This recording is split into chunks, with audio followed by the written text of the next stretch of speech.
안녕하십니까? 고린도전서 43번째 시간. 가정은 연약함이 채워지는 곳입니다. 가정은 연약함이 채워지는 곳입니다. 라는 제목으로 하나님 말씀 증거하도록 하겠습니다. 본문의 말씀 고린도전서 7장 1절로 7절에 있는 말씀 가운데 3절부터 있는 말씀 함께 읽습니다. 남편은 그 아내에 대한 의무를 다하고 아내도 그 남편에게 그렇게 할지라. 아내는 자기 몸을 주장하지 못하고 오직 그 남편이 하며 남편도 그와 같이 자기 몸을 주장하지 못하고 오직 그 아내가 하나니 서로 분방하지 말라. 다만 기도할 틈을 얻기 위하여 합의상 얼마 동안은 하되 다시 합하라. 이는 너희가 절제하지 못함으로 말미암아 사탄이 너희를 시험하지 못하게 하려 함이라. 고린도 교회는 영지주의의 영향으로 금욕주의에 물들어 있거나 쾌락주의에 빠져 있었습니다. 이러한 영지주의는 나 스스로가 나를 깨끗이 할 수 있고 내가 나의 인생을 주관해 나갈 수 있다는 사상에서 출발한 것입니다. 그러나 성경의 시각은 하나님께 맡기고 성령께 맡기고 예수님께 맡기라는 것입니다. 그리고 나의 연약함에 대해 스스로 교만하지 않기를 바라며 삶의 주관자를 내가 아니라 하나님께로 옮기라고 성경은 권고하고 있습니다. 가정생활도 마찬가지입니다. 내가 주관하는 가정이 아닌 하나님이 주관하시는 가정, 하나님께 맡기는 가정이 될 때 우리의 가정이 구원받는 가정이 될 것이라고 성경은 강조하고 있습니다. 오늘 나의 연약함을 인정하고 하나님께 맡겨 구원받는 가정이 되기 위해 우리가 기억해야 할 것은 무엇인지 함께 살펴보도록 하겠습니다. 첫 번째, 가정은 연약함이 보호받는 곳이 되어야 합니다. 2절입니다. 음행을 피하기 위하여 남자마다 자기 아내를 두고 여자마다 자기 남편을 두라.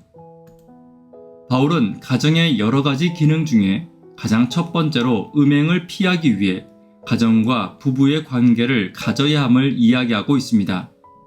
물론 이것이 결혼의 절대적인 이유로 설명하고 있는 것은 아닙니다.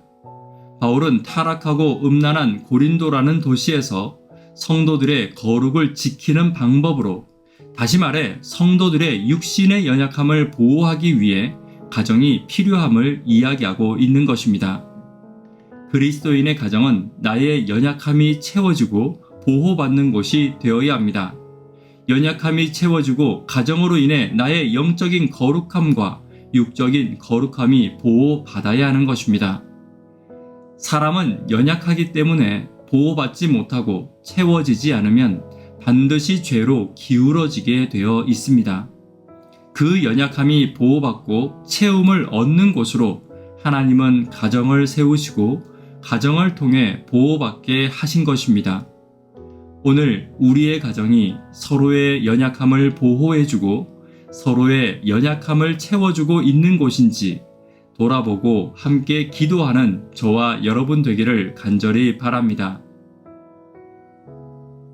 두 번째는 가정은 창조의 질서를 배우는 곳이 되어야 합니다. 4절입니다. 아내는 자기 몸을 주장하지 못하고 오직 그 남편이 하며 남편도 그와 같이 자기 몸을 주장하지 못하고 오직 그 아내가 하나니. 4절에는 부부의 의무의 이행은 남편과 아내 각자에게 요구되는 것으로 제시하고 있습니다. 부부는 상호적인 책임을 가지고 있고 동등한 관계이기 때문에 자신의 권리만 주장하지 않고 서로의 요구를 동등하게 받아들여야 함을 이야기하고 있는 것입니다. 그리스도인에게 가장 첫 번째 거룩은 가정에서의 거룩입니다. 그 당시에 고린도나 고대 사회의 사상과 사회는 평등하지 않았습니다. 그러나 바울은 그리스도인의 가정은 하나님이 만드신 세상의 평등함이 시작되는 곳, 다시 말해 하나님께서 지으신 창조의 질서를 회복하고 세상과 다른 거룩함이 회복되는 첫 번째 장소로 가정을 이야기하고 있는 것입니다. 사람은 남녀노소, 이방인과 유대인과 관계없이 모두가 평등한 하나님의 자녀입니다. 사랑은 이러한 평등의 사상이 회복될 때 비로소 시작될 수 있는 것이며, 가정에서 먼저 사랑이 회복되는 일이 있어야 함을 이야기하고 있는 것입니다. 오늘 우리의 가정이 하나님의 창조의 질서가 회복되고 사랑이 회복되는 가정이 되기를 간절히 바랍니다. 세 번째, 가정은 합의와 소통이 시작되는 곳이 되어야 합니다. 5절입니다. 서로 분방하지 말라. 다만 기도할 틈을 얻기 위하여 합의상 얼마 동안은 하되 다시 합하라. 이는 너희가 절제 못함으로 말미암아 사탄이 너희를 시험하지 못하게 하려 함이라. 부부가 분방할 수 있으나 그것은 기도의 틈을 얻기 위해서라고 이야기하고 있습니다. 그러나 이 구절은 기도가 분방의 핑계가 될 수 있고 언제든 기도를 위해서는 분방할 수 있다는 것을 이야기하는 것은 아닙니다. 여기서 기도할 틈이라고 말한 헬라어 단어는 어떤 일에 몰두하기 위한 시간을 의미하는 단어로 매우 중요한 일, 고린도 전서에서는 구원과 하나님의 심판에 관련된 일을 말하고 있는 것입니다.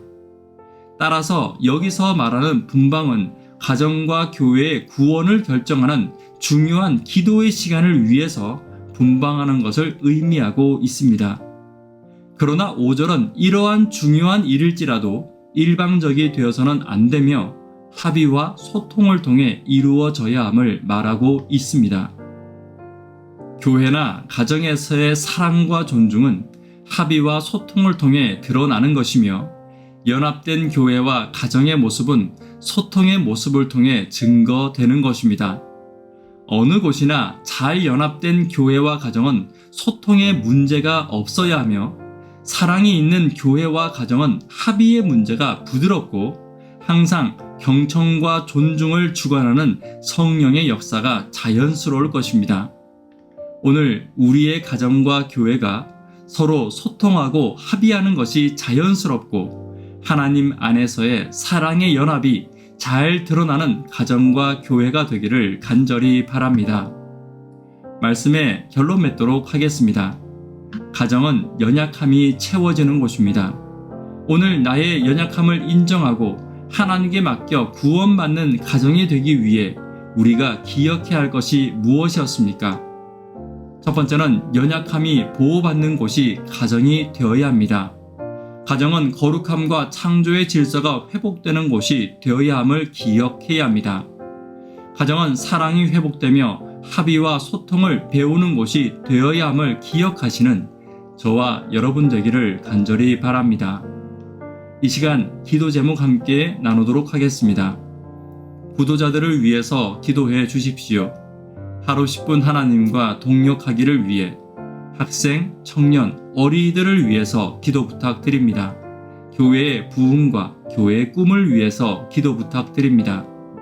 가정을 통해 나의 거룩함과 연약함이 회복되기를 위해서 기도 부탁드립니다. 이 시간 개인적으로 기도하도록 하겠습니다. 감사합니다.